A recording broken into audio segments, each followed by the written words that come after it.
All right, we're going to start with chapter 12, which deals with waves and harmonic motion and wave characteristics and things like that. We're going to start with Hooke's law. And to get into Hooke's law, we first need to know what makes a wave, or what kind of things make a wave. And a repeated motion, such as that of an acrobat swinging on a trapeze, is called periodic motion. We a lot of times think of a pendulum or something swinging back and forth as periodic motion. One of the simplest types of back and forth periodic motion is a mass attached to a spring. So what the picture here, 12.1, is showing, as this spring gets stretched out to the right, the force on the block comes back left. Okay? So there is a force pulling back.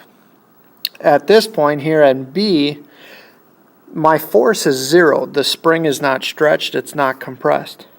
When my displacement is negative, okay, it gets compressed, the force is pushing back in the opposite direction. So what we can see here is force is the opposite direction of displacement. If I look right here, it was pulled to the right, force to the left. It was compressed to the left, force to the right. So in simple harmonic motion, restoring force is proportional to the displacement. So what we saw before, it always pushes or pulls back in the opposite direction. It tries to get back to equilibrium, or back to the equilibrium position. The restoring force is directly proportional to the displacement, meaning the more you displace it, okay, or the more you stretch that string, or the more you compress it, the stronger the force is going to be to get it back into equilibrium.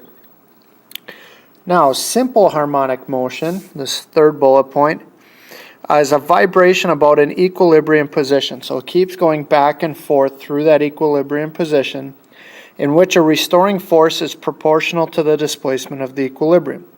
So if we think of a pendulum going back and forth, the farther it gets away from that resting point, that equilibrium, the stronger the force is going to be pulling it back. All right, now what Hooke's law states is the elastic force, that's this, is negative K, which is the spring constant, times X, which is the displacement. How far did it go from equilibrium? On a spring mass, and what a spring mass is it's going to be like a spring, and on the end of it is a block. Okay, so from here it can go down and be stretched, or you can push it up and compress it. That's what a spring mass is. So for the spring mass, if you want to know the constant, the K value, okay, it'd be the same thing if I solve for K here, except for instead of force, I substitute mass times acceleration. In this case, G, acceleration due to gravity. The negative sign in the equation signifies direction.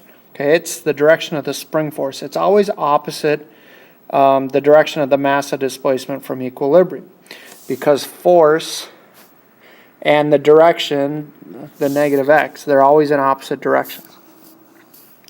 K is a positive constant called the spring constant. And what K is K is going to show you or give us a value to how stiff a spring that is, how much force is needed to stretch it or compress it. Okay. The standard units of K are newtons per meter. Okay, if we remember, a newton is kilograms times meters per second. Well, that's what we get on top here. X, or displacement, is meters, so I have newtons per meter.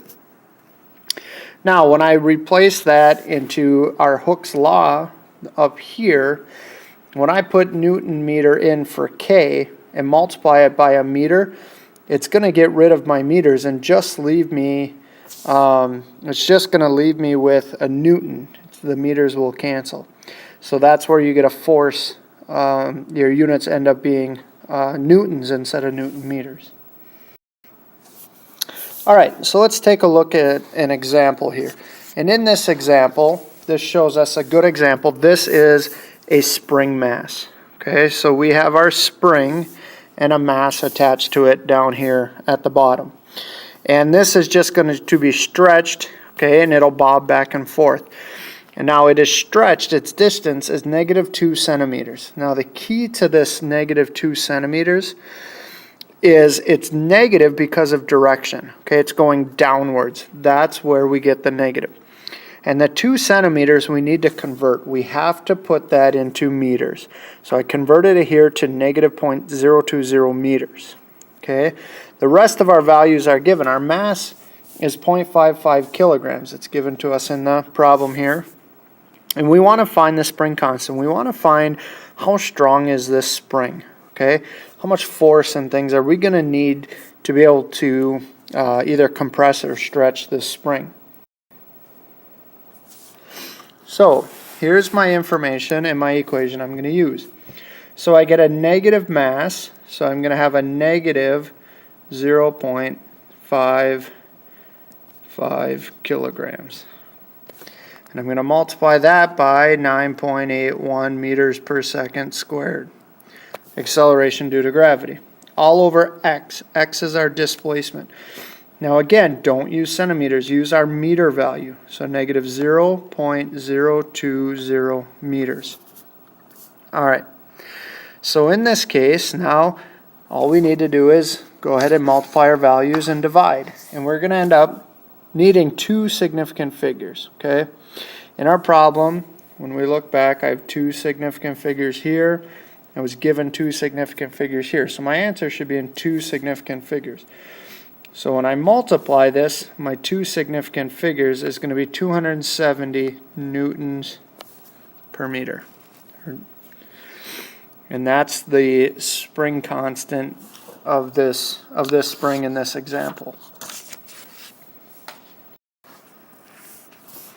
All right, now that spring that we're talking about has potential energy. It's potential energy of being stretched or compressed.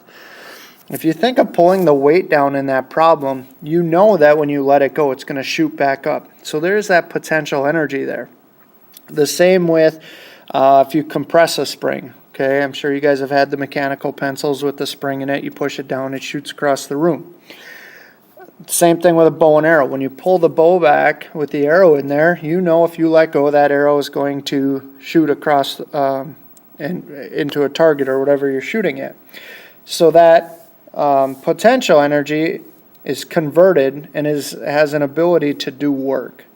So know that there is an amount of potential energy with a spring or this K factor. Now a simple pendulum is what you think of. It's just a spring with a mass below it. So if I think of a simple pendulum, I have a string coming down and on the bottom is going to be a mass. And this mass down here, the mass on it is called a bob. That's the name of it. When working with simple pendulums, we assume that the mass of the bob is concentrated at a point. So we're not looking at a big mass or a small mass. We're just taking a look at what that mass is. It's concentrated at one single point. And the mass of the string is negligible, meaning we're not going to take into account this mass, and we're not going to take into account friction. Okay, friction in the string, friction in wind resistance, and all those things. We're going to keep that out for now. So when I look at this pendulum and it swings back and forth. So if I pull this pendulum back, if I pull it back this way, when it's at the top, it's going to have a lot of potential energy but no kinetic energy. As I let it go and it comes back down to the middle, it's going to increase its amount of kinetic energy. And at the very bottom back to here, it has no potential energy. But the kinetic energy then will come back when it swings back up this way. It now has restored that potential energy but lost the kinetic energy. But what we know about this, with no friction in the system, our mechanical energy remains constant. And remember, mechanical energy is potential energy plus kinetic energy. So if I take a look here, as the pendulum comes back, okay, there's going to be a maximum force coming back because the acceleration is going to give it a force. Same with if I stretch the spring. I have maximum force this way, maximum acceleration. My velocity now is 0. because it's not moving. My acceleration is max. Now the acceleration isn't due to gravity. It's acceleration due to the spring. When I let it go, this block is going to come back to equilibrium. The pendulum swings back to equilibrium. Now there's no force and no acceleration, either acceleration due to gravity or acceleration due to the spring. Either way, there's none on it. However, my velocity is at maximum. Okay, the kinetic energy is at maximum because it is moving. Now, once it comes, my velocity is going to stop. The spring is going to compress. It's going to have a force pushing back on it, an acceleration pushing back on it, get our velocity back to zero. Same thing with our pendulum. Now, when it comes back over here, I have all potential energy and no kinetic energy. Okay, and then it just keeps going back and forth, and this will continue to happen back and forth if there's no friction in this system or if there's no resistance in this system, and that's how we are going to look at it for right now. Section 2 now, we're going to start measuring simple harmonic motion, and there are some things you need to know about waves, and some of the things, depending on what math courses you've had, you may know this. So an amplitude, if I look at a wave like this, my amplitude is this distance. It's the distance from the medium, or the middle point, the equilibrium, to its maximum point. This also would be an amplitude. Now what a period is this is the time it takes to complete one cycle of motion. So that would be from here to here. That's one complete cycle. And what we call this is a wavelength. Okay? So how long does that take? And that's why this has t for its variable. And the way you can think of it is, how many times does this make a complete wave? Or what is the time it takes? And how many cycles in that time? Now frequency is just 1 over the period. So to get frequency, which is this small case, italicized f, is 1 over the period. Alright, so our amplitude in this case, what is our distance from equilibrium? It's measured in meters or radians, can be measured in degrees as well. These are the typical SI units, radians and meters. A period is measured in seconds, okay, and that's how long did it take to come across and back. One complete cycle. When I come across, that's half the cycle. To complete the cycle, it's back to where it started. Frequency is the number of cycles per unit of time. So if I wanted to say that it made this complete cycle 3 times in a minute, well, the frequency would be 20 seconds. All right. So to find period in a simple pendulum. Now remember, a simple pendulum is just hanging down with a mass at the end of it. So to get the time that it takes, I'm going to do 2 times pi, use the pi key on your calculator, times the square root of L divided by G. Now L is the length, and by length we mean the length of this rope. Okay, this is L. How long is that rope that the pendulum is on? And G is still free fall acceleration, 9.81 meters per second squared. If I come back to my equation, it shows length and acceleration has nothing to do with mass. So mass. Now I want you to take a look here, and what it's showing is 2 different pendulums. And the 2 different pendulums, we have a bigger one and a smaller one. A bigger mass, a smaller mass. And the mass, it doesn't matter. These 2 pendulums are going to stay in the same frequency or the same period as it goes. They won't change. So just because we change our mass doesn't change our pendulum swinging. The length of the rope is going to change the pendulum. So a long pendulum has a longer period than a shorter pendulum, meaning it's going to take longer for it to go back and forth. It's going to go more slowly. It's going to take more time to make each complete cycle. A long pendulum has a greater period. A person with long legs tends to have a slower stride than a person with short legs. Giraffes and horse run with a slower gait or a slower gallop than do short-legged animals such as hamsters and mice. So let's take a look at a problem. In this problem, there's a tower and there's a pendulum hanging down from it. You can't see the top where the rope goes to because of darkness. You notice that the pendulum extending from the ceiling almost touches the floor and that its period is 12 seconds. How tall is the tower? Well, if we find the length of the rope, that'll give us a pretty good idea of how tall this tower is. So by using this information, we can figure this out. And you can either solve for the length right now, and what you're going to end up with is the length equals time squared times acceleration due to gravity all over 4 pi squared. Or you can just plug values in. I'm going to plug my values into the derived equation that I just came up with. And I just got this by solving for L. So when I plug values in, I'm going to have 12 seconds squared, my time, 9.81 meters per second squared. My acceleration due to gravity, all over 4 pi squared. So when I solve this now, when I plug this into my calculator and solve it, I'm going to get 35.78 meters. Now, I've started with a time of 12 seconds, which is 2 significant figures. So my length here is going to be 36 meters.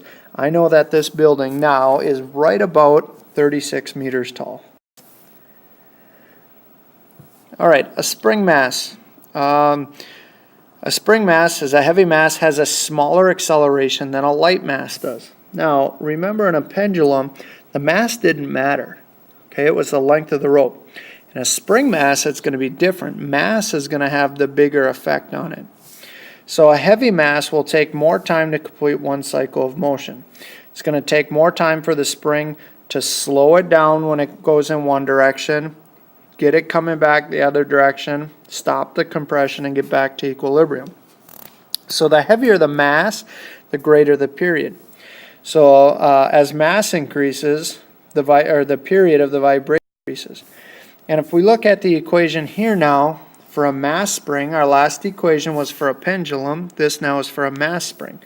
Look at what takes into account mass. The length here doesn't matter. It's not involved in it at all. So we can change the length. It's not going to change the time here. The mass of the weight is what's going to matter. So if we take a look at this car, the body of a 1,275 kilogram car is supported on a frame by 4 springs. That's key to this problem. There's 4 springs. 2 people riding in the car with a combined mass of 153 kilograms. When driven over a pothole in the road, the frame vibrates with a period of 0.840 seconds. For the first few seconds, the vibration approximates simple harmonic motion. Find the spring constant of a single spring. Now remember, there's 4 springs. I want to know of 1. And where that's key here is for the mass. So if I add the mass of the car and the people in it, I got to assume that that mass is distributed evenly on all 4 springs. So I divide by 4, and the mass on each spring is 357 kilograms. Okay, my time is still my 0.840 seconds. Now I'm going to use my equation again and solve for K. So again, in here, if I want to solve for K, I can either just plug it in and solve for K once my values are in, or I can come up with a derived equation. And what that ends up being is K equals 4 pi squared times M all over T squared. So 4 pi squared mass all over time squared. So when I start plugging my values in here, K equals 4 pi squared times 357 all over 0.840 seconds squared. These are kilograms. And what I end up coming up with is a number about 19,974. But again, I have to go back to 3 significant figures because that's where my smallest number that's given to me. So this ends up being 2.00 times 10 to the 4th. And our units here is Newton meters for our K value. All right, so that is section 1, section 2. What I want you to do now is make sure you complete the worksheets from 12.1 and 12.2. You guys should have gotten those, most of you on Monday before everyone left, the juniors left for the MME and ACT. So you should have those. If not, check the bin. There'll be more in there. When you finish, page 451, questions 1 through 4. Let's get those done. Let's have these assignments due for Monday.